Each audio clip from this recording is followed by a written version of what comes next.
আপনি যদি নিখুঁত কোনো কিছু তৈরি করতে পারেন কিন্তু তাতে যদি প্রাণ না থাকে, শিল্প কি কেবল নিখুঁত টেকনিক নাকি আত্মার প্রকাশও প্রয়োজন?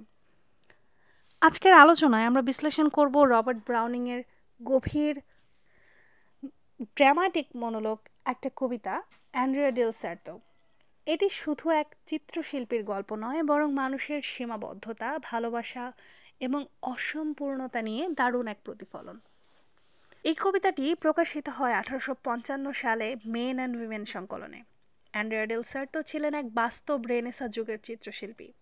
ইতিহাস তাকে ফল্টলেস পেইন্টার বললেও তিনি কখনো মাইকেলঅ্যাঞ্জেলো বা রাফায়েলের মতো আত্মপ্রকাশ করতে পারেননি। কবিতাটি নাটকীয় মনোলগ, অর্থাৎ ড্রামাটিক মনোলগ, যেখানে কবিতার পুরোটা অ্যান্ড্রিয়া ডেল সার্তো নিজের ভাবনার মাধ্যমে আমাদের বলে চলেন। কবিতাটার লেখক রবার্ট ব্রাউনিং, প্রকাশনাকাল 1855, ড্রামাটিক মনোলগের একটা কবিতা। বিষয়বস্তু হচ্ছে শিল্প, ভালোবাসা, সীমাবদ্ধতা, ব্যর্থতা। কবিতায় আমরা দেখি অ্যান্ড্রিয়া ডেল সার্তো তার স্ত্রী লুক্রেজিয়ার কাছে নিজের মনের দুঃখ প্রকাশ করেছেন। সে জানে তার শিল্প নিখুঁত, ফ্ললেস, কিন্তু তাতে আত্মা নেই।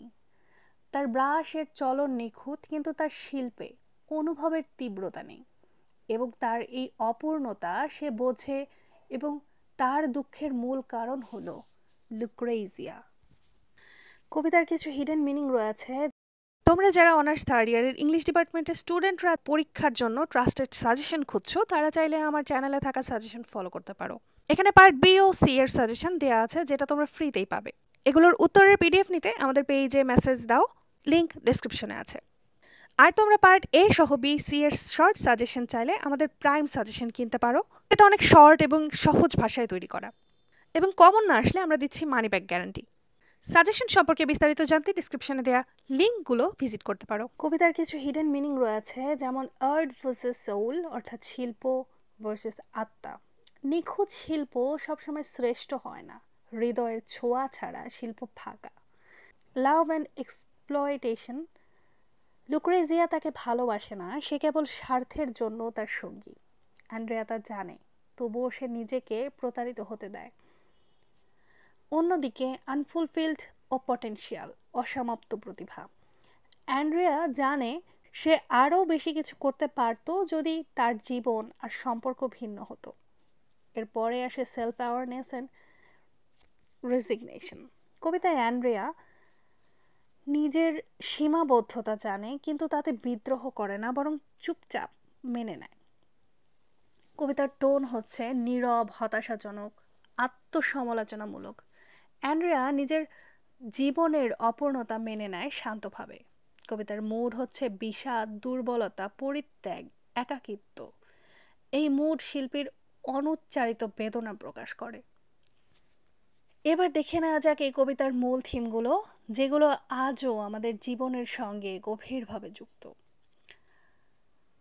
The gap between technical skill and true art. Andrea নিখুঁতভাবে আঁকতে পারে, কিন্তু তার চিত্রে মনের ছোঁয়া নেই, যেটা একজন শিল্পীকে অমর করে তোলে। অন্যদিকে emotional separation and personal failure. কবিতার গভীরে একটি সারপ্রাইজ জীবনচিত্র, যেখানে একজন প্রতিভাবান মানুষ ভালোবাসাহীন দাম্পত্য জীবনে আটকে গেছে। লাভ অ্যাজ ডিস্ট্রাকটিভ ফোর্স। লুক্রেজিয়ার প্রতি অ্যান্ড্রিয়ার অন্ধ ভালোবাসা তাকে নিঃস্ব করেছে, ইমোশনালি, ক্রিয়েটিভলি, ফাইন্যান্সিয়ালি। অন্যদিকে রেজিগনেশন টু ফেট। অ্যান্ড্রিয়া জানে সে আর পারবে না, তবুও সে চুপচাপ আঁকতে থাকে, নিজের কষ্ট লুকিয়ে। আমরা অনেকেই হয়তো অ্যান্ড্রিয়ার মতো অনুভব করি, যেখানে প্রতিভা আছে, ইচ্ছা আছে, কিন্তু জীবনের বাস্তবতা আমাদের টেনে ধরে। ব্রাউনিং যেন আজও আমাদের মনের কথা বলে যায়। কবিতাটা শুরু হয় যখন তিনি তার স্ত্রী লুক্রেজিয়াকে বোঝানোর চেষ্টা করছেন যেন সে আরেকবার তার দিকে মনোযোগ দেয়। তিনি বলেন তার শিল্প নিখুঁত, কিন্তু তাতে প্রাণ নেই, এবং এজন্য সে কখনো রাফায়েল, মাইকেলঅ্যাঞ্জেলো বা লিওনার্দো দা ভিঞ্চি এর মতো মহান হতে পারেনি। অ্যান্ড্রিয়া নিজের সীমাবদ্ধতাকে খুব ভালোভাবে বোঝে, কিন্তু তার সেই অতৃপ্তির মূল কারণ লুক্রেজিয়ার প্রতি অন্ধ ভালোবাসা। লুক্রেজিয়া একজন বাস্তববাদী নারী যার ভালোবাসা অ্যান্ড্রের প্রতি ঠান্ডা এবং কৃত্রিম। অ্যান্ড্রে জানে তার স্ত্রী তাকে ভালোবাসে না, সে কেবল টাকা ও আরাম খোঁজে। অ্যান্ড্রেয়া তার স্ত্রীর জন্য নিজের সব সম্ভাবনা বিসর্জন দিয়েছে। সে চায়নি যুদ্ধ বা রাজদরবারে যাওয়া, সে চেয়েছে শান্ত জীবন আর লুক্রেজিয়ার ভালোবাসা। তিনি স্মরণ করেন কিভাবে তার শিল্প সত্তা বড় কিছু হতে পারত যদি তার জীবন অন্যরকম হতো। সে ভাবে যদি লুক্রেজিয়া একটু ভালোবাসত তবে তার ব্রাশ স্ট্রোকসে প্রাণ আসত। সে জানে তার কাজ নিখুঁত, ফ্ললেস, কিন্তু তাতে কোনো আবেগ নেই, শুধু ফর্ম, রং আর কাঠামো। শেষ দিকে অ্যান্ড্রিয়া দেল সার্তো একটি নিঃশব্দ আত্মসমর্পণ করে। সে জানে কিছু আর বদলাবে না।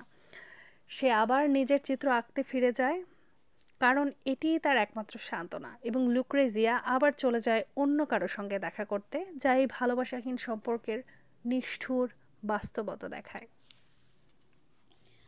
আপনি কি কখনো অ্যান্ড্রিয়া ডেল সার্তোর মতো নিজেকে আটকে পড়া মনে করেছেন?